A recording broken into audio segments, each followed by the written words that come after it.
The Bug Bux Podcast! There's this shift that's happening right now in pest control as it applies to regulation and how we can use products, baits, and things like that. Big topic, Allan. It definitely is a little scary. I think the fear for most people is, what if I do something wrong and I don't know I'm doing something wrong? What if I'm applying a product that was recently restricted from a certain area?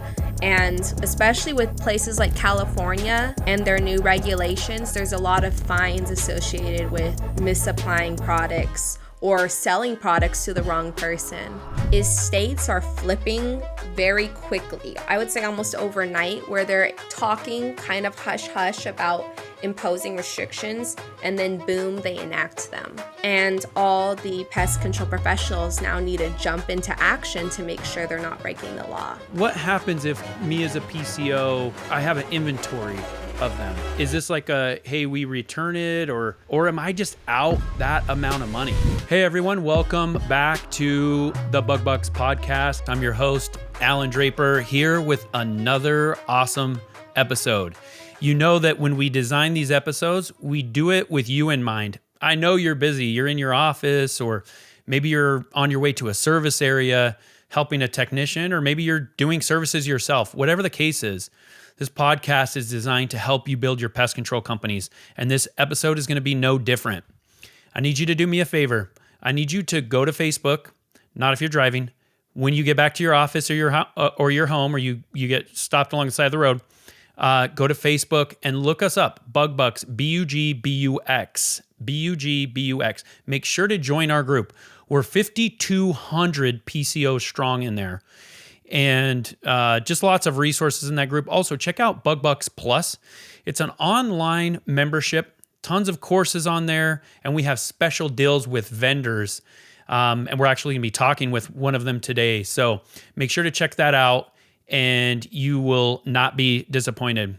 So today, I'm very excited about our guest. We're going to talk about some things that I've been thinking about recently, and I've actually been a little nervous about with my own pest control company and how some things are changing. We're going to get into that. Today, I have Isabelle Lucero from JT Eaton, and she is their technical sales and compliance manager. She graduated from the University of Kentucky in 2023 with a master's degree in entomology. And at the University of Kentucky, her research centered around how cockroach gel baits perform over time and in different environments, with an emphasis on real-world application.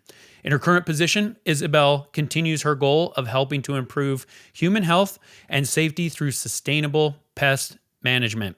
So with that, Isabelle, welcome to the show. Thank you. I'm excited to be here. So I think that's funny. Like you recently graduated, and you studied roach gel baits in college. Like, why?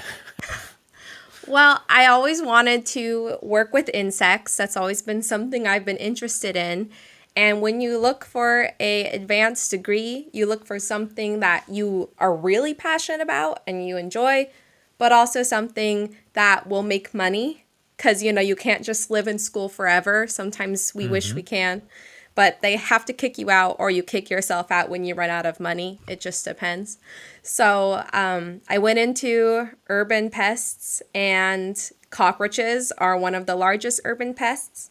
The lab I worked in also studied bed bugs. So two of the things people kind of hate the most, but it was really interesting learning about them. And when I think of cockroach management, my mind goes to gel baits because they're super sustainable. They're not as harmful to the environment as a lot of residual sprays. And so I got to study them and look into their efficacy, which is something that gets questioned a lot. So I found some really cool stuff. That's cool. So I have a 7-year-old daughter, and I have two sons that are older than her, so 13 and 11. But my 7-year-old, Olivia, she loves bugs and stuff. She does. She's not afraid of them. Like, she'll pick them up. We just saw, what was it? It was a huge beetle. We were out playing pickleball, and she saw this huge beetle, and we were all teasing her because she had this pet roach a couple of years ago named Purple. And it wasn't purple, but she just named Purple. Was it And a Madagascar hisser? I have no idea what it was. It was here in Arizona, so Oh, I'm like she found it and kept it. yeah, yeah, it was Oh, just a roach that she had found. It wasn't like a pet roach like that we bought or anything. Like okay. she found it like walking around our pool deck or something and had it for ever. But anyway, we saw this bug and everyone was yelling like, they didn't know we were up in the forest and playing pickleball in this like community that we're a part of up there. And I never know. It's my 7-year-old daughter. I don't want anything to happen to her, but she just goes and picks it up. So was that you as a kid? Was that like, Kind of. You said you guys are in Arizona. right? So I grew up in New Mexico. So Okay. the desert has probably, I think, other than the rainforest, the desert is the ecosystem with the highest percentage of diversity for animals. And like, I'm probably not wording that as excitingly as I should, but there's tons of different species of animals in the desert, and animals include bugs. So I grew up kind of like your daughter, where you're just surrounded by wildlife, and my mom was cool with it. She let me also keep bugs in cages. I didn't keep my bugs alive very long. I didn't quite know how to do that. But yeah, that was pretty much me as a kid, though I used to scream at cockroaches. I don't anymore. But as a kid, I already knew I didn't want to keep those as a pet. But as an adult, I have probably over 200 cockroaches I rear. Oh my goodness. Are Yeah. those in an office or in your home or where are those? Because I love my husband, they're in the garage. Oh, and because he loves you, he allows them to be in the garage, right? Like that's the compromise. Well, they used to be in our laundry room until Oh, wow. the really difficult talk of, hey, honey, our laundry room smells like cockroaches. You need to move them. So that's how they got put in the garage. But I have a spider in here that she lives inside, but she doesn't smell. Gotcha. Oh wow. Okay, we're learning all sorts of stuff about you. That's amazing. It's cool that you have this passion. PCOs, we come from like all walks of life, right? A lot of us, and it's the ongoing joke in the pest control world that we don't choose this industry. We like fall into it, but then we can't leave it. We love it so much. My background is not technical. Like I'm more business, and I actually have a law degree, and so I went to law school and practiced law for a while, and so I never got like really into the entomology, and the people that we hire to work for our company, they just know so much more than I do, and they're more passionate about it, and it just really works for us. But it's so cool to see like you have that love for insects. It reminds me of my buddy Chaz Estrada works for Nisus, and he's a professional photographer, and he like takes amazing pictures of insects. So you're gonna have to check him out. But let's talk about something that's kind of on my mind, something I'm a little nervous about, and that's I feel like there's this shift that's happening right now in pest control as it applies to regulation and how we can use products and baits and things like that. Can we talk a little bit about that and what you're seeing or what you've heard about or what you're thinking might happen? Yes. Big topic, Alan. Because even so, I do a lot of compliance in my current position, but even I don't have a perfect grasp on compliance issues right now and all the new regulations coming down. I mean, there's so much happening all at once. It's really hard to fully be grounded in all of it. And I swear there's something new happening every moment. So it definitely is a little scary. I think the fear for most people is, what if I do something wrong and I don't know I'm doing something wrong? What if I'm applying a product that was recently restricted from a certain area? And especially with places like California and their new regulations, there's a lot of fines associated with misapplying products or selling products to the wrong person. So yeah, that's a big topic. I can give you the rundown for the new regulations for RUP rodenticides, but it really just depends too on your location because, EPA controls federal regulations. But each state can decide to, enact stricter regulations than what are already federally. So every state is required to follow EPA regulations. But let's say I live in South Carolina, we can decide, we want to put out more regulations, and that is now the law in my state, which actually did happen. Really? So are there, and we know California is going to have a lot of regulation, New York, I have an office in New York.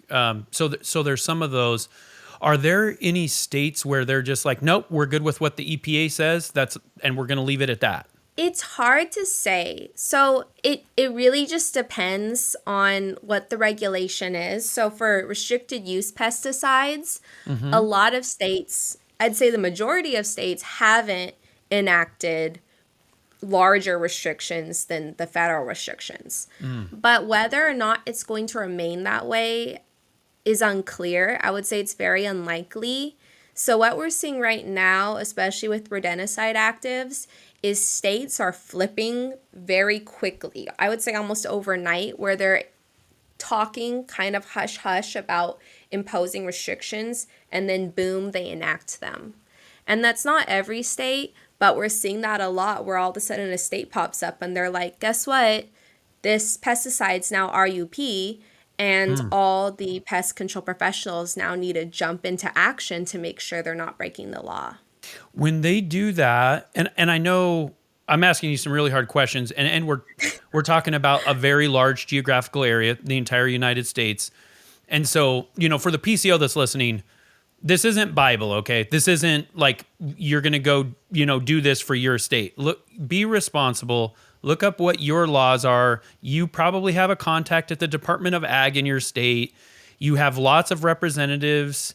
Hopefully you're purchasing from JT Eaton, and you have sales reps that can help you, all sorts of resources.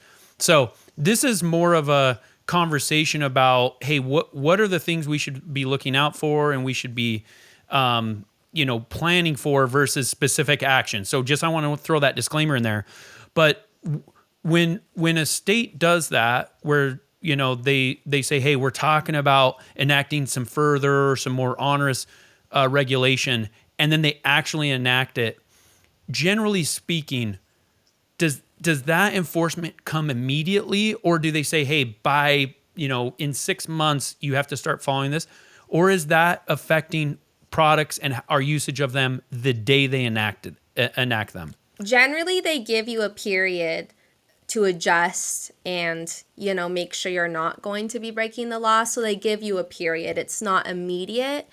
But we have experienced some periods that are very short, because these new restrictions, they don't just affect the PCOs, they affect everybody up the chain to distributors. So now the distributors, need to make sure that they're not illegally selling a product to the wrong person, or even if a product's, fully restricted, banned, like in California, they have some banned products, so it's illegal to even send a product in. But you should have a period where you can adjust. I think that's extremely important too. We're going to take a quick moment to highlight one of the premier sponsors of the Bug Bux Plus platform. Navigating the digital landscape of pest control marketing can be overwhelming, but with over 16 years of industry experience, Lizard Marketing knows exactly how to help you dominate your market and outshine the competition. Their team understands the unique challenges of the pest control industry and crafts high-impact SEO strategies, stunning website designs, and laser-focused Google Ads campaigns that don't just bring in leads, they convert them into loyal customers. Lizard Marketing believes that trust, transparency, and partnership are the foundation of success. They don't just just offer marketing services. They build relationships with their clients, working side by side to help them achieve their business goals and grow with confidence. If you're a Bug Bux member, mentioning your membership unlocks exclusive savings on their services. And if you're expanding your skills through our online educational platform, you'll gain access to even greater deals to strengthen your digital presence. DM marketing to the Bug Bux Podcast Facebook page for more information, or visit lizardmarketing.co today. Mention your affiliations and claim your discounts. With Lizard Marketing's proven expertise and client-first approach, you'll adapt, evolve, and succeed. Now back to the Bug Bux Podcast. Let's talk a little bit about these banned or restricted products. What happens if me as a PCO, I have an inventory of them? Is this like a, hey, we return it, or am I just out that amount of money? So I will give a disclaimer. A lot of this stuff is very gray, and that's an issue we as distributors are struggling with, and manufacturers is we're unclear as well as to what's expected of us, because for these states issuing bans on these products, often it's new to them as well. But for California, they had a return product or dispose of properly. So when the product became banned, you did need to get rid of it. And you had a period to do it. Off the top of my head, I'm not sure what the period was or is, but you would probably, your best bet would be to contact your distributor and return the product. Interesting. It makes you, and I don't know if the environment's moving fast enough where this is an issue. And we've never held a lot of inventory. And I don't really recommend that. With our distributors, we have good deals on shipping and carrying costs and stuff like that. So it doesn't like behoove us to fill our offices, our warehouses with product and just let it sit there. But that being said, it does make you wonder a little bit, because a distributor, and my guess is this is not all products, right? That we're getting label changes for, although it is happening to some degree with multiple things, but it doesn't behoove you to like stock up. And in all fairness, a lot of times distributors, they'll purposefully run campaigns, which I totally get, to, hey, if you buy now, you're going to save 10% off what you're going to be paying in the summer. But that's kind of interesting. Are you guys seeing any of that? Are we at that level where people are worried about holding on to product, rodenticide, chemicals, things like that, because they don't want to be like stuck with it if it becomes obsolete? Oh, that's a great question. I'm going to go with no, but I would definitely reach out to some of the PCPs that you're in contact with, because I'm unsure. I would say no, because really the manufacturers, who make these products, they really want to sell their products, and they see the importance of having multiple tools in your tool belt. And these products, everyone has certain products they love, they know work for them. I don't know. I'm Gotcha. Sorry. I just kind of went roundabout on that answer, but fair enough. With a lot of this stuff, we're just like, this is kind of a guess and check scenario, right? It's like, hey, we don't know, like, and that's business in general. It's stuff happens, people quit, policies change, the economy does what it does, and we react to it, right? We try to get informed. Yeah. And, and talking about that, let's kind of touch on the rodenticide and what's going on there. What's the current kind of state of the limitations on rodenticide? And again, this is general information. This isn't state specific, just generally. What are some things you kind of want to talk about? And where do you think restrictions are headed? Are we going to end up where we can't use rodenticide block at all? Are we heading that way? I just want to get your thoughts on rodenticide as a whole. So I do not think that we will be heading that way, especially because I believe that we need rodenticides. And rodenticides are, a pretty big class of different actives. I just know that it's all fun and games to talk about using non-rodenticides only when you're talking about small rodent infestations. When you're moving to really large rodent infestations that are out of control with a low budget, you need rodenticides. And honestly, I don't think there's a way we could tackle those problems right now if we were to fully stop using bait blocks and other bait type rodenticides. So no, I don't think we're going that way, but I think a big overarching message I'd like to talk about throughout this podcast is innovation. And I'll still get to the state of restrictions on rodenticides, but innovation is really what we need because we're seeing these restrictions and they're only going to get worse and spread throughout the country. And so if we don't start innovating and finding other solutions, we're just going to see our tool chest get more and more empty. And then pretty soon we won't be able to combat these rodents, which are increasing. Rodent populations are getting larger. We're seeing diseases spread throughout the country that previously we thought, were more niche. So we're going to start seeing these problems come up more and more. So start inventing, everyone. So what if you're, in a PCO's shoes and they're worried about making adjustments, what do you recommend to them where, how do they get information about making some of these changes and doing things differently than they're currently doing them? What are some of those resources? What are they to do? Oh, that's a great question.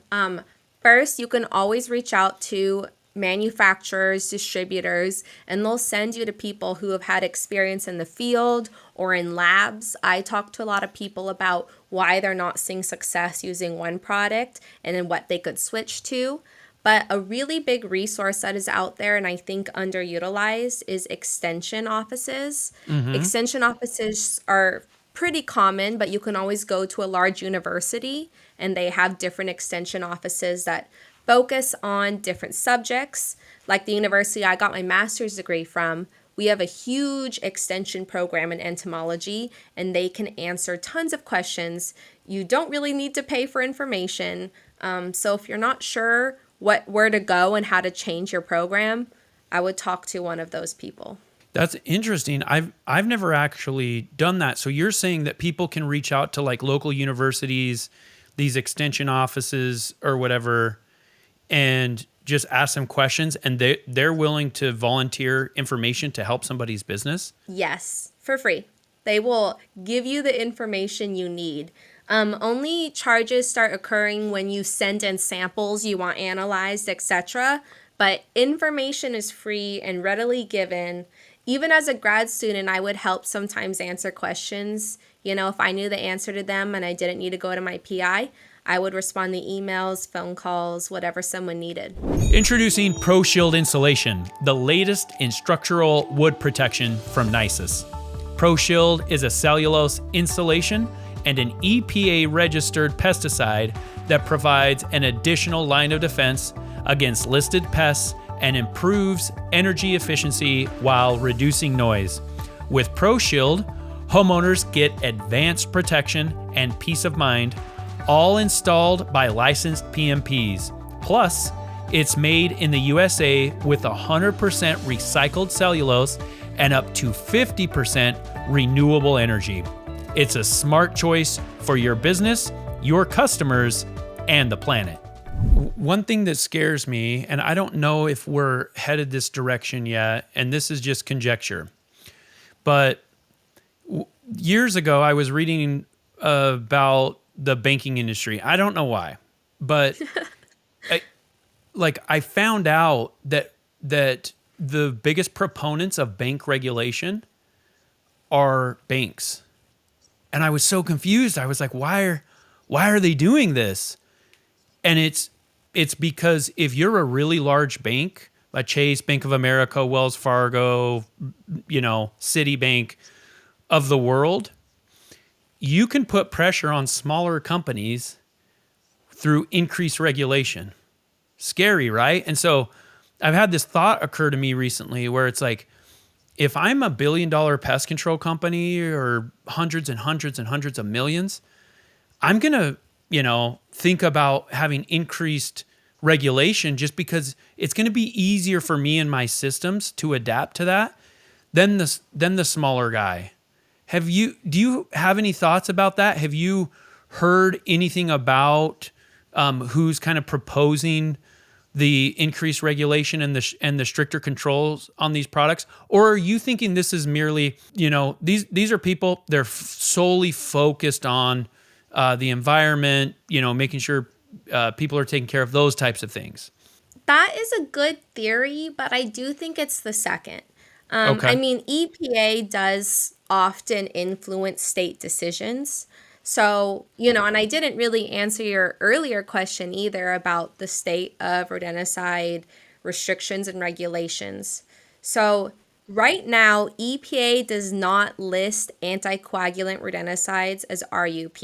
So, anticoagulant rodenticides is the main concern right now in our country for rodenticides, and that they stop blood clotting. And so, because rodents have the same kind of systems as a lot of different animals like us too, we have the same kind of digestive systems, that means that product can harm us if consumed. So a lot of the environmentalists and other groups are pushing to get these products removed from the market or heavily restricted because they are worried that they are causing harm to other animals like birds of prey, maybe even water systems, etc.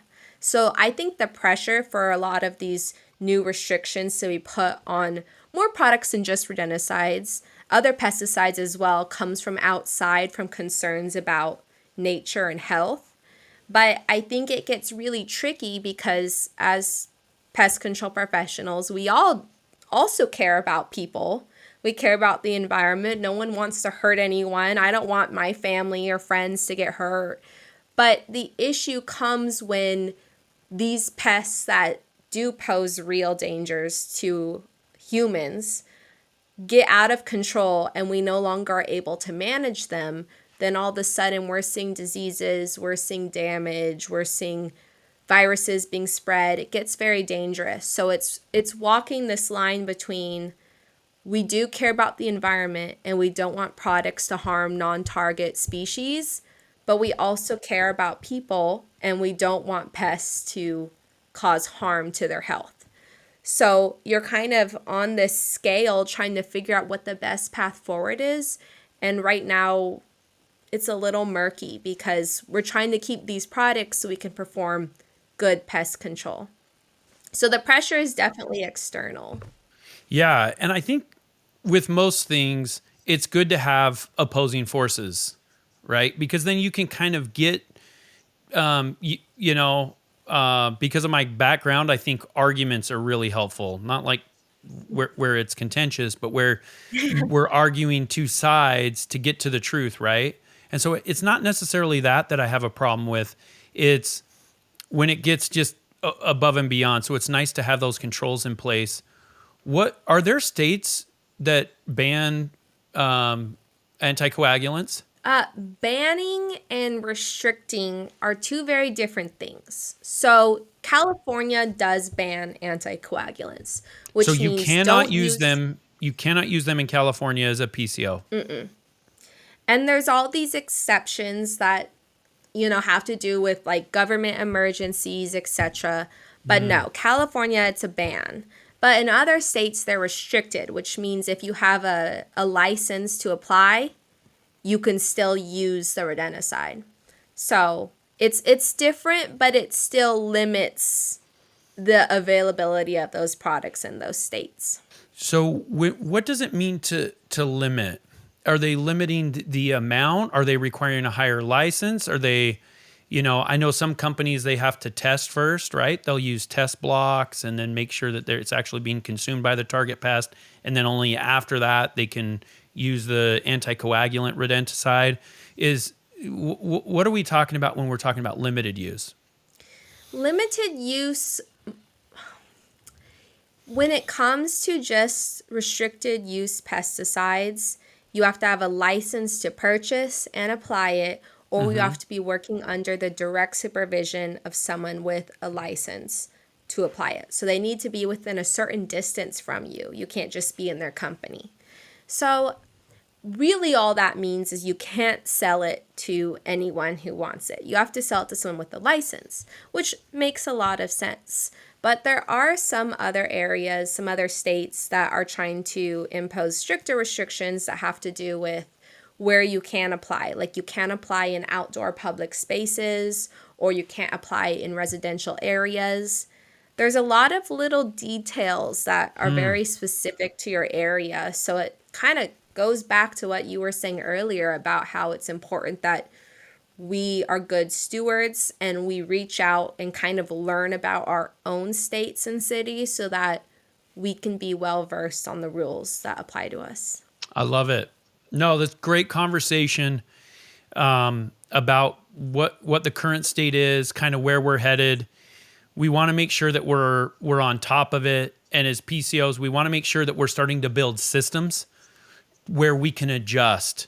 If you're in commercial, make sure that you have reporting systems. I feel like reporting and recording is going to get more onerous as time goes on. I feel like we're going to have to disclose things that even right now we're not.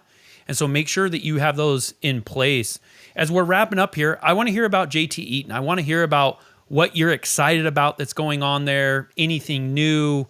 You're obviously going to be at Pest World. This episode won't launch until after Pest World has happened. But tell me about what's going on. What is JT Eaton excited about pre and post Pest World? Ooh, we're extremely excited for Pest World. JT Eaton is very pro innovation. I mentioned innovation earlier too, but especially Dale Baker, the main guy, the big honcho, he loves to come up with solutions. So we're excited about a lot of the solutions we're releasing for issues that the industry has been speaking about. So one of those issues is extension poles, which isn't, a pesticide. It's just a tool. But a lot of extension poles break over time, which makes sense. Oh, they're such a pain. They're such a pain. Yep. Yeah, they are. And it's kind of just, part of the tool. But JT Eaton heard everybody's cries. And so we came out with the long, strong pole, not pool. Though a swimming pool would be cool. And so it's just more durable. And instead of having twists, we have clamps. So we're coming out with these really long, super strong poles. We have two sizes, one from 5 feet to 24 feet, and one from 3 feet to 15 feet. So they also will fit in the cab of a truck and the back of a Maverick. I know a lot of people are switching to Mavericks now, right? Smaller trucks. Yep. Yeah. So you got that super strong pole. You'll no longer get the braking. You can't over twist it, and you can fit it in your small truck. So hopefully a lot of the issues we're facing with product breakdown isn't going to occur anymore because of JT Awesome. That's incredible. I've always had issues with, and the twisting mechanism, it has its strong points, but man, I feel like they can break down pretty quickly. And so I'm interested. We're definitely going to be trying out some of those 24-foot poles. So you said it's from what was it, 8, did you say, or 10? 5 feet Holy to 24 feet. How many sections is there? Oh, so that has to be like, right? Because it can't, if it's, total 5, it has to be about 5. Yeah. That's awesome because you can fit it really easily. Huh? Yeah. It's good and bad that it's short, right? The reason why it's really good is it's going to be safer. It's going to be safer to store and move. You're going to have less issues with it. You're going to have all sorts of things happen with extension poles that are 8 feet plus. You turn around, you hit something, just loading up in your truck, just all sorts of stuff. Getting it out to 24 feet is, it might take a little more time. Yeah. But no, we're definitely going to try some of those. This is cool. I'm just hearing about this for the first time. I didn't know. Are you guys going to be showing some of those at Pest World? Yes, and we have something even cooler at Pest World. But really quickly on the polls, you can't tell because we're filming virtually, but I am shorter than short. I'm 5 feet tall on a good day, though if you ask me in person, I'll tell you I'm 5'2". And so a lot of stuff is really heavy and bulky for me, and I can lift the poles. So I'm just Nice. saying the poles are comfortable for me to hold. They're not crazy heavy. But instead of just plugging just the poles, I'd like to talk about our new Trojan Horse because I think that's something great to discuss in this conversation of IPM, which is really what we've been discussing. What tools are we able to use? How do we switch from one tool set to another with restrictions coming up? So our Trojan Horse is another brainchild from the amazing Dale Baker. And it's an incognito, almost invisible IPM bait station that also doubles as a sign. So the whole point of this is that you don't see the bait station, so you can place it really wherever you need to control whatever pest you're dealing with, because when your customers look at it, all they see is a sign for a company. So it's really cool. You'll need to check it out, go online, but it's not just a bait station. It can hold almost any pest control tool that you're wanting to use in that situation. Live catch traps, snap traps, glue boards, liquid baits, really anything you want to use can go into this bait station and people will still only see the signage. So it's helping to expand where we can use products. It's kind of, more of a situational product where when the customer really doesn't want people to see that they have a pest control service, they can get the new Trojan Horse. That's awesome. So it's, you're talking about for restaurants, businesses and stuff, it will look like a sign for that business. Yes. Interesting. It'll look like a sign for that business. And, talking about regulations, tools like that, that don't contain any pesticides, that's not regulated. So you can place the Trojan Horse anywhere. It's only what you put inside that is associated with the different regulations and restrictions. Gotcha. So it's really cool thing that you can use in almost any situation. That's such a great idea for places where it's especially curious to have pest control. And I notice them everywhere. Like I can see those black stations like everywhere, those Evos. And but this is awesome. I'm looking forward to checking those out at Pest World. And for those of you, you're here hearing this, it's obviously post Pest World. If you didn't get a chance to go to the JT Eaton booth, make sure to go online and check it out. We're going to put some information in the show notes. And so you can just click below, check out these new products. What else you got before we wrap up, Isabelle? What else? Is there anything else you your closing thoughts here? Oh gosh, my closing thoughts are I had a lot of fun. If we have any really strict fact checkers and they decide that I made a mistake about a certain state's restrictions, please take it easy on me. There's so many coming up and so many new restrictions and changes, so just know that I am down for correction, but I don't know everything. No, that's awesome. I welcome it myself trust me, I say some dumb things from time to time. If there was something that you'd like to share, I'd take that one step further. Go into the Bug Bux group and let's start a conversation about it. Even if you have questions about your state or what you think the future is going to hold for regulation. It's, for me, in pest control, we don't get a lot of tech disruption. It sounds like JT Eaton has some great new products coming out, and that's fantastic. And I'm definitely encouraging you to use those and employ those in your business. But we don't have like Uber, right? It's rare for there to be this crazy tech software startup that just completely disrupts the industry. But that regulation is something that you're going to want to keep your eye on as that's evolving and to make plans for the future. Isabelle, you did awesome. You a seasoned pro, it felt like. Appreciate your wealth of knowledge. Looking forward to meeting you in person and just wish you nothing but success. And you guys at JT Eaton, thanks so much for all the support. Oh, thank you, Allan. I'm excited to meet you in person too. For the Bug Bux listeners, again, make sure you go check out our group on Facebook, BUGBUX, and we'll catch you next time. Thank you so much for listening to the Bug Bux Podcast. If you enjoyed today's episode, please show your support by subscribing and leaving us an honest 5-star rating and review on Apple Podcasts or wherever you listen to podcasts. Thank you, and we'll catch you on the next episode.